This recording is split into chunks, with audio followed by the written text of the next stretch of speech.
नमस्कार दोस्तों, मैं हूं आपकी अनीता सिंह। आज हम पढ़ेंगे उत्प्रेक्षालंकार का भेद, जिसमें फलोत्प्रेक्षा को पढ़ेंगे। इससे पहले हम जो है दो उत्प्रेक्षालंकार के दो भेदों को पढ़ चुके हैं, वस्तुत्प्रेक्षा और हेतुत्प्रेक्षा। आज हम पढ़ेंगे फलोत्प्रेक्षा। अगर आपने चैनल को लाइक और सब्सक्राइब नहीं किया है तो प्लीज़ चैनल को लाइक और सब्सक्राइब कर लें। चलिए आज हम शुरू करते हैं उत्प्रेक्षालंकार का भेद, फलोत्प्रेक्षालंकार। जहां एक फल उद्देश्य में दूसरे फल उद्देश्य की संभावना व्यक्त की जाए अर्थात जो उद्देश्य नहीं है उसे उद्देश्य मान लिया जाए, वहां फलोत्प्रेक्षालंकार होता है। यानी जहां उद्देश्य एक उद्देश्य में दूसरे उद्देश्य की उद्देश्य तो कोई और हो और उसे मान कोई कुछ और लिया जाए, तो वहां पे क्या हो जाएगा, फलोत्प्रेक्षा अलंकार हो जाएगा। अगर आपके देखिए 10th के क्लास में भेद नहीं पूछेगा, मान लीजिए पूछ दे तो आपको आता रहेगा, और नहीं पूछेगा तो इन सब जो है ये सब उदाहरण कौन सा हो जाएंगे, उत्प्रेक्षालंकार के हो जाएंगे। वैसे अब दिन पर दिन जो है पेपर अंदर से ही डीपली ही पूछे जा रहे हैं, तो हो सकता है उत्प्रेक्षालंकार के भेद के बारे में पेपर में आगे आने वाले पेपर में पूछ ले तो आप पहले से पढ़े रहेंगे। और नहीं पूछता है तो कोई बात नहीं, ये सारे जो है उदाहरण किसके हो जाएंगे, उत्प्रेक्षालंकार के हो जाएंगे। हमने उत्प्रेक्षालंकार के 3 भेद पढ़े हैं, कौन कौन से, वस्तुत्प्रेक्षा, हेतुत्प्रेक्षा, फलोत्प्रेक्षा और उत्प्रेक्षा को भी देखा है। तो इस तरह से कुल मिला के हमारे पास 25-26 उदाहरण हो गए। 25-26 उदाहरण तो बहुत होते हैं, अगर आप इसको सही से पढ़ लेंगे तो आपको पेपर में से इसी में से मिल जाएगा। चलिए ठीक है, शुरू करते हैं। फिर से इसको देख लेते हैं। जहां एक फल उद्देश्य में दूसरे फल उद्देश्य की संभावना व्यक्त की जाए अर्थात जो उद्देश्य नहीं है उसे उद्देश्य मान लिया जाए, वहां फलोत्प्रेक्षालंकार होता है। अब इसके पहचान के शब्द कौन कौन से हैं, इसको हम पहचानेंगे कैसे। जैसे उत्प्रेक्षा को तो आपने मनु मानो जनु जानो जिसमें आएगा उत्प्रेक्षा होगा, लेकिन अगर इसमें उत्प्रेक्षा के भेद में दे दे वस्तुत्प्रेक्षा, हेतुत्प्रेक्षा, फलोत्प्रेक्षा, तब हम कैसे पहचानेंगे। तो जनु मनु जनो मनो जानो मानो जानहु मानहु प्लस क्रिया के साथ के लिए हित हेतु बराबर फलोत्प्रेक्षा। इससे पहले हमने कौन सा देखा था, हेतुत्प्रेक्षा। हेतुत्प्रेक्षा में क्या था कि जो कारण नहीं हो उसे कारण मान लिया जाए, तो वो क्या होता था, वो है हेतुत्प्रेक्षा। लेकिन जो उद्देश्य नहीं हो उसे उद्देश्य मान लिया जाए तो क्या हो जाएगा, फलोत्प्रेक्षालंकार हो जाएगा। उदाहरण देखते हैं, आपको समझ में आ जाएगा। बढ़त ताड़ को पेड़ यह मनु चूबन को आकाश, माने आकाश जो है ब्रजभाषा में है, बढ़त ताड़ को पेड़ यह मनु चूमन को आकाश। आकाश को चूमने के लिए ताड़ का पेड़ बढ़ रहा है। कवि का कहना है कि आकाश को चूमने के लिए क्या पेड़, ताड़ के पेड़ का उद्देश्य यह है कि वो आकाश चूमना चाहता है, बिल्कुल नहीं। अरे ताड़ के पेड़ की प्रजाति ही होती है ऐसी कि वो लंबा होता है। लेकिन यहाँ कवि ने क्या कह लिया कि ताड़ का पेड़ इसलिए लंबा हो रहा है, इसलिए बढ़ रहा है कि उसे वह आकाश को चूमना चाहता है। जो उद्देश्य नहीं है उसे उद्देश्य मान लिया गया, तो यहाँ कौन सा अलंकार हो जाएगा, फलोत्प्रेक्षालंकार हो जाएगा। दूसरा उदाहरण देखते हैं। विकसी प्रातः में जलज ये सरजल में छवि देत पूजत भानहु मानहु ये सिय मुख समता हेत। अब जो है कमल विकसती, सवेरे सवेरे, प्रातः माने सुबह सुबह, अब सुबह सुबह जो कमल विकसते हैं, जलज, जलज माने क्या होता है, कमल। तो सुबह सुबह कमल इसलिए थोड़ी खिलते हैं, सरजल छवि देत, सर जल, सर माने होता है क्या, तालाब, और तालाब के जल में वो छवि को दे रहे हैं, यानी कि सुंदर दिखाई दे रहे हैं। सुबह सुबह जो है कमल खिल रहे हैं और वह जो है तालाब के जल में सुंदर जो है छवि दे रहे हैं, यानी सुंदर लग रहे हैं। पूजत भानु ही मानहु ये सियमुख समता है, और वो सूर्य की पूजा कर रहे हैं।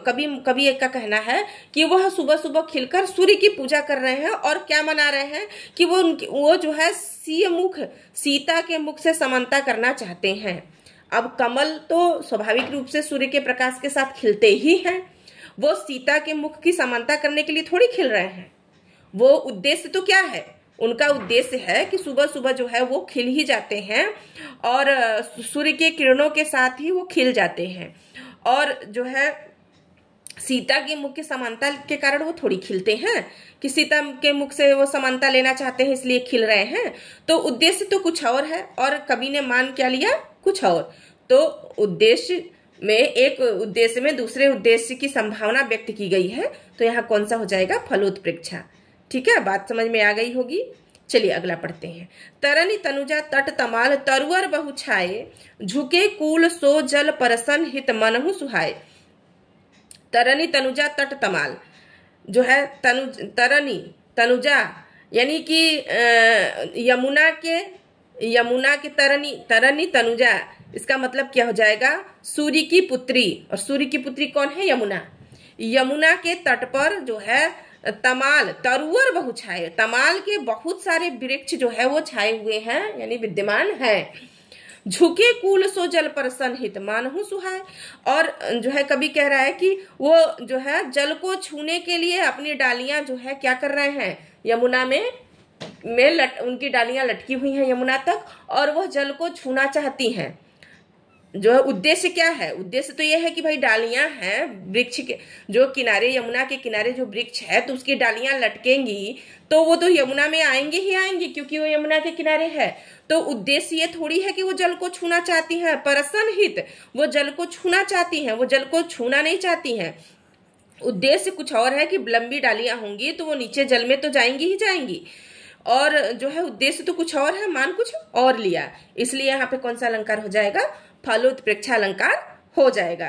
तव मुख समता लहन को जल सेवत है जल जात।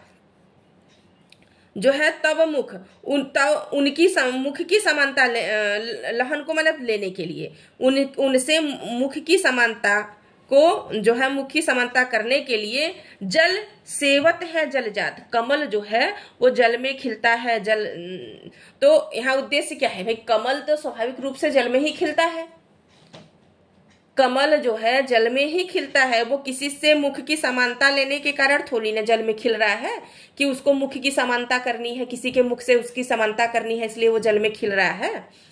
तो जो उद्देश्य नहीं है उसे उद्देश्य मान लेने के कारण यहाँ पे क्या हो जाएगा, फलोत्प्रेक्षा अलंकार हो जाएगा। रोज नहाता है निरधि में शशि, शशि माने हो जाएगा चंद्रमा, निरधि माने समुद्र। तो रोज नहाता है निरधि में शशि, तो मुख समता लहिबे को। अब वो किसी की मुख की, यानी निरधि माने समुद्र में चंद्रमा नहा रहा है। अरे चंद्रमा जो है आकाश में है और नीचे क्या है, निरधि यानी कि समुद्र है। तो चांद की परछाई जो है समुद्र में वो स्वाभाविक रूप से आती है, उसमें जो है वो ऐसा थोड़ी है कि वो जो है मुख की समानता, तो मुख समता लहिबे को, वो किसी से मुख की समानता करने के लिए थोड़ी ना वो जाके समुद्र में नहाता है। वो तो स्वाभाविक रूप से जो है आकाश में चांद उगता ही है और समुद्र में उसकी परछाई पड़ती है। वो किसी से मुख की समानता करने के लिए वो समुद्र में जाके नहाता नहीं है, ये तो प्रकृति की माया है, ऐसा ही प्रकृति है। तो कवि ने यहाँ कल्पना क्या कर ली कि वो निरधि में यानी समुद्र में नहाता है क्योंकि वो जो है मुख किसी नायिका के मुख से समानता करना चाहता है, यानी जो उद्देश्य नहीं है उसे उद्देश्य मान लेने के कारण यहाँ पे कौन सा अलंकार हो जाएगा, फलोत्प्रेक्षा अलंकार हो जाएगा। मानहु विधि तन अक्ष छवि स्वच्छ राखिबे काज, दृग पग पोछन को दिए भूषण पायन दाज। इसको समझिए कि विधि ने, विधि यानी ब्रह्मा ने, तन स्वच्छ छवि, तन को स्वच्छ रखने के लिए, स्वच्छ राखिबो काज यानी शरीर को स्वच्छ रखने के लिए, यानी शरीर पर नायिका का सुंदर शरीर जो है उस पर किसी की नजर ना लग जाए। दृगपग पोछन को दिए भूषण पायंदाज, जो आभूषण है वो आभूषण, नायिका आभूषण क्यों धारण करती है, क्या इसलिए कि जो है उसके स्वच्छ शरीर पर किसी की नजर न जाए, वह नजर जो है आभूषण पर ही पड़े ताकि उसे किसी की नजर न लगे। भाई स्वच्छ मानहु विधि ने, विधि यानी कौन, ब्रह्मा ने, स्वच्छ तन अक्ष छवि जो है अच्छे तन की छवि की सुंदरता को बनाए रखने के लिए, दृगपग और दृग यानी कि नजर, गंदी नजर से बचने के लिए भूषण पैंदाज यानी आभूषण दिए हुए हैं, ताकि वह जो है नायिका की सुंदरता को कोई न निहारे, जो एक कहे कि आभूषण पहनने के कारण ये सुंदर लग रही है। तो ऐसा थोड़ी है कि जो है विधि ने आभूषण इसलिए दिए हैं, बनाए हैं, ताकि जो है नायिका की सुंदरता को कोई निहार न सके, कोई देख न सके। आज जो है ये उत्प्रेक्षा अलंकार समाप्त हुआ। उत्प्रेक्षा अलंकार के तीनों भेदों को हम लोगों ने पढ़ लिया है। जो है कल हम पढ़ेंगे मानवीकरण अलंकार। आज के लिए बस इतना ही। जय हिंद।